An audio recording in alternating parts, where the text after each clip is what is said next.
Sweet and lovely viewers, তো কেমন আছো তোমরা সবাই? আশা করি প্রত্যেকে অনেক অনেক ভালো আছো। আজকে আবারও চলে এসেছি নতুন আরেকটি ইনফরমেটিভ ভিডিও নিয়ে। আজকের ভিডিওতে আমরা কথা বলবো গর্ভবতী মায়ের নাভির আকারের পরিবর্তন হলে কিভাবে তোমরা বুঝবে গর্ভের আগত সন্তানটি পুত্র না কন্যা।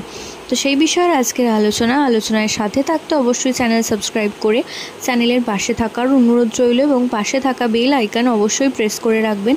এতে করে ভিডিও আপলোডিংয়ের সাথে সাথে কিন্তু নোটিফিকেশান পেতে থাকবেন এবং ভিডিও যদি ভালো লেগে থাকে অবশ্যই ছোট্ট করে একটা লাইক দিয়ে দেবেন। তো প্রাথমিকভাবে একজন গর্ভবতী মায়ের কিন্তু নাভির আকারের পরিবর্তন হয় 5 মাসের পর থেকে, কারণ একটা শিশুর লিঙ্গ নির্ধারণই হয় কিন্তু 5 মাসের পর থেকে। তো 5 মাসের পর থেকে সেই কারণে নাভিতেও কিন্তু অনেক রকমের পরিবর্তন দেখা যায়।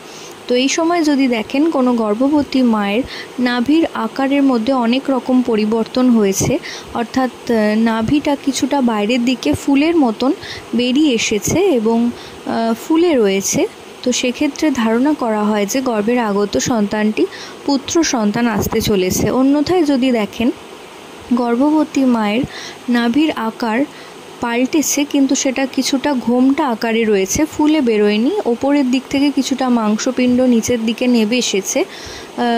নেবে এসে নাভিটাকে কিছুটা ঢাকার চেষ্টা করছে, তখন সেই ক্ষেত্রে তাকে বলা হয় ঘোমটা নাভি এবং এর থেকে ধারণা করা হয় যে গর্ভের আগত সন্তানটি কন্যা সন্তান আসতে চলেছে।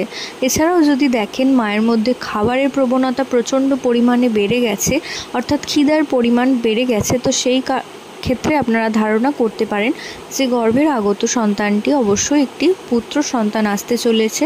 অন্যথায় খিদার পরিমাণ কম থাকলে, খিদার চাহিদাও কম থাকলে ধরা হয় যে গর্ভের আগত সন্তানটি কন্যা সন্তান আসতে চলেছে। তো আশা করছি ভিডিওটা আপনাদের কাজে আসবে। প্রত্যেকে ভালো থাকুন, সুস্থ থাকুন এই কামনা করে ভিডিও এখানেই শেষ করছি। নমস্কার।